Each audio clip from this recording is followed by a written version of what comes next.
Toy, andyan na si Mang Lito. Aalis na raw kayo.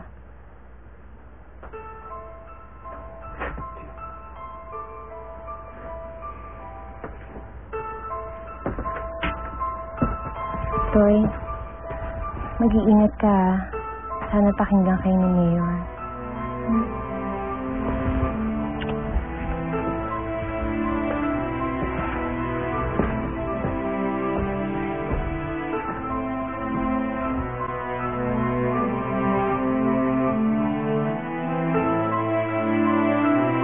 Naku, Ana, yung nanay mo kaya nauumaling sa pagsusugal kasi inukonsinti mo rin. Ibigay ka kasi ng bigay ng pera eh. Ano naman ang gusto mong gawin ko? Pagdamutan ko yung nanay ko. Tama naman siya eh. Wala nang lumipat kami dito sa Maynila. Maraming magagandang bagay ang nangyari sa akin. Kaya dahil doon, okay lang na paligayahin ko rin naman yung nanay ko, no? Nandun na nga ako. Naiintindihan ko yan. Pero hindi mo ba naisip na wala ka nang ginawa kundi magtrabaho? Sana naman nang iniisip mo rin yung kinabukasan mo, di ba?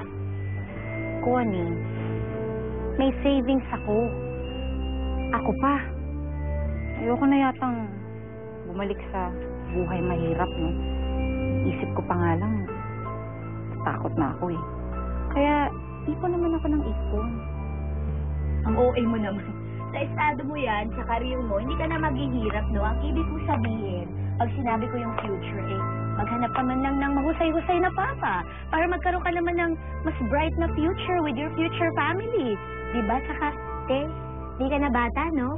Huwag ka umarte ng ganon, diba? Yung Daniel na ba na yan, nagpaparinig na sa'yo ng kasal? Hindi pa. Hindi pa? Ba't hindi pa? Aba, ewan ko. Basta, wala naman siyang binabanggit tungkol doon. Okay lang din naman sa akin kasi hindi pa rin naman ako handa eh. Wow, hindi ka pa ready. So, kailan ka magiging ready pag mga 93 ka na? Bagets na bagets ka dyan sa mga arte mo, ha? Fairness sa'yo, ha? Nakita mo to? Suklay. Oo. Ito malapit nang lumapat sa pagmumukha mo. Ano ba yung obsession mo with my age, ha? Wala, alam mo, bumabata ka nga sa paningin ko. Now lang, basta 12. Oo naman. You know. Teddy bear. Okay ba itong lipstick na? Ang pale. Putla. Putla. Pagdagan natin. Ito. Ad. Thanks. Mayor, sila po pala yung mga taga-Baguio Damas na gusto makipag-usap sa inyo. Ito po yung mga listahan ng mga pangalan nila.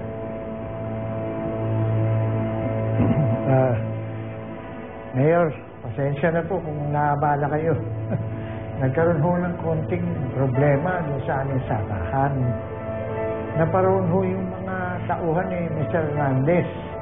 At sinasabi po sa amin na pag-aari na raw po ng amo nila yung mga lupa namin. Sa madali yung sabi, tinangkang ho ng Hernandez na yun ang lupay namin. Ganun ho ba? Kaya nyo, hindi ko kayo pababayaan. Balik kayo sa Lunes, kausapin niyo yung abogado ko para makapagsampa kayo ng demanda. Magdedemanda ho? Paano po kami mananalo?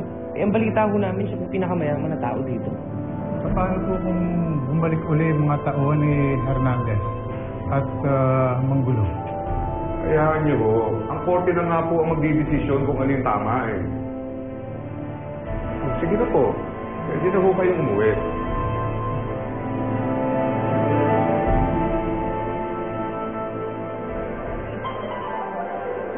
She looks familiar. She's Ana Molina, the singer. Oh, okay. Anong ginagawa niya dito? Bakit siya nag-iisa? Waiting for someone. Ano yan? Nagpapapick ka?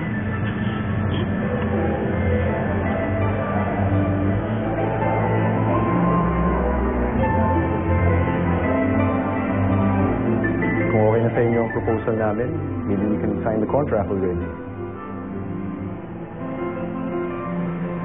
Excuse me. Hello. Hello, Daniel. Nasaan ka na ba? Anong petsa na? Kanina pa ako dito. Bakit wala ka pa? Ana, I'm so sorry. Nakalimutan kong usapan natin. Pero I'll be on my way, okay? Bye. About it, gentlemen. Padating na yung pick up sa akin. Oo.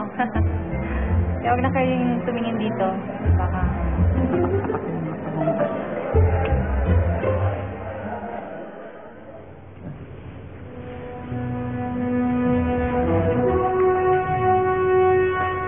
Magugutom mo ang mga pamilya natin. Sa bukid lang ho kami umaasa. Hindi ba sabi ko na nga, magsasampa tayo ng demanda sa korte para sa inyo. Paano ho yung mga bukid natin? Yung pananim. Kayo ang mayor. Malaki ang magagawa ninyo para matulungan kami. Bakit hindi niyo po gawin? Bakit ba tigas sa puno mo? Sabi ko na nga tutulungan ko kayo, di ba? Pasensya na po, Mayor.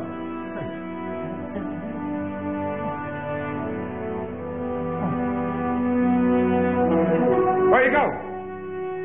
Ano ba pangalan mo? Ikaw! Ikaw nga!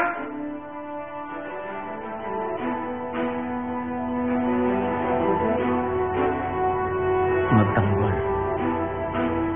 Arturo Magtanggol. Arturo Magtanggol.